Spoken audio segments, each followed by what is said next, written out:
July 18th, I think was my brother's birthday. That weekend I picked up a woman on back highway, and Matthew was next to me in the seat, and she hopped in, and I took her over to in the South Airport area, and took her into an area, and my son was there, and I killed her. I'm real sure my son didn't see it.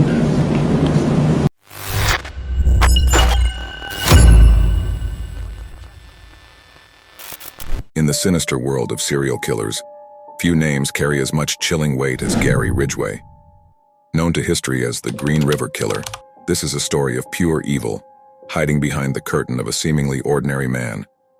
Once a quiet boy from Salt Lake City, Utah, Ridgway would grow into a monstrous figure. His transformation was a slow one, an unassuming evolution hidden behind the facade of an average American life. Paint sprayer by day, loyal husband and good father by evening, yet an unimaginable horror by night. This shocking dual life of Ridgway became a terrifying reality for the victims unfortunate enough to cross his path. The Green River Killer's reign of terror began in 1982 in Washington state. The river that lent its name to Ridgway's dark deeds began to yield a gruesome harvest. Over time, an army of lost souls, most of them young, vulnerable women, many involved in sex work, surfaced from its depths. From the first body discovered in the Green River, Ridgway eluded capture for nearly 2 decades. And how you discovered these? Well, I can't, name the road exactly because I really don't know the road. It's just in a canyon going down a hill. And my mom had dropped me and a friend off to, start collecting cans there, and she'd meet us back later. Well, I went down the hill, I picked up a few cans and walked about 20 feet up the canyon a little and discovered the bones. Just lying there out in the open? Just lying, they were like leg bones. His hunting grounds were the outskirts of Seattle, where he used his intimate knowledge of the area to prey on the unsuspecting. His method was horrifyingly simple yet effective: lure, overpower, strangle, and dispose. Ridgway showed a disturbingly cold, methodical approach to his murders. He chose his victims strategically, focusing on those he thought would not be immediately missed. He would first gain the trust of his intended victims, often showing them a photograph of his son to put them at ease and gain rapport.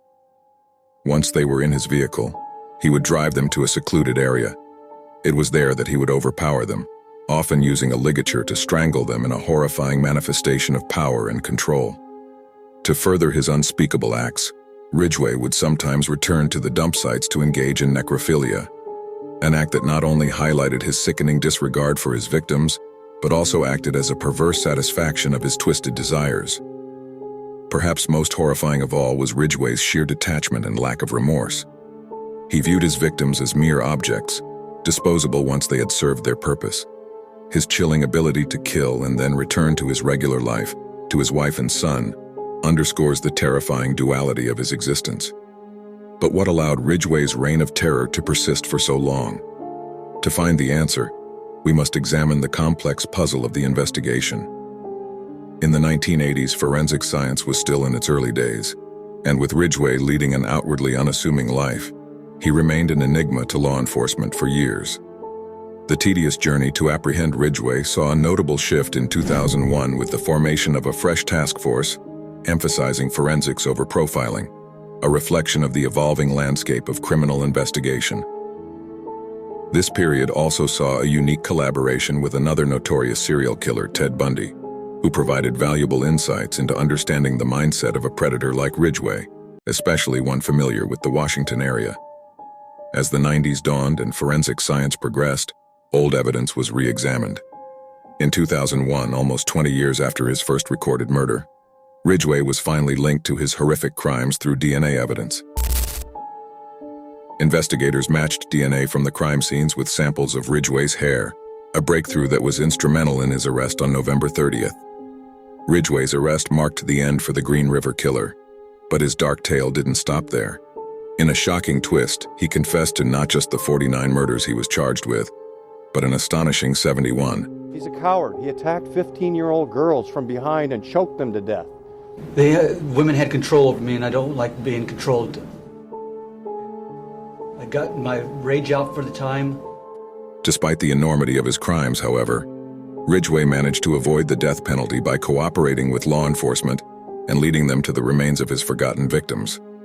On November 5, 2003, he entered a guilty plea to 48 charges of aggravated first-degree murder, thus sparing him from execution but binding him to cooperate in locating the remains of his victims and providing other crucial details to the investigators. The courtroom witnessed Ridgway admitting to a reality so grim that he remarked he had difficulty keeping track of the multitude of women he had killed over the years. In the case of Gary Ridgway, the boundary between man and monster blurs into a haunting reality. I choked her to death. Then I took my socks off and got them in a knot and tied them around her neck. He's an animal. I wish for him to have a long, suffering, cruel death. He's gonna go to hell, and that's where he belongs. A person capable of unimaginable cruelty while maintaining an outward appearance of normalcy. Today, Ridgway remains behind bars, serving a life sentence without the possibility of parole. Yet the specter of the Green River Killer continues to cast a long, dark shadow over our understanding of human nature and the depths to which it can sink.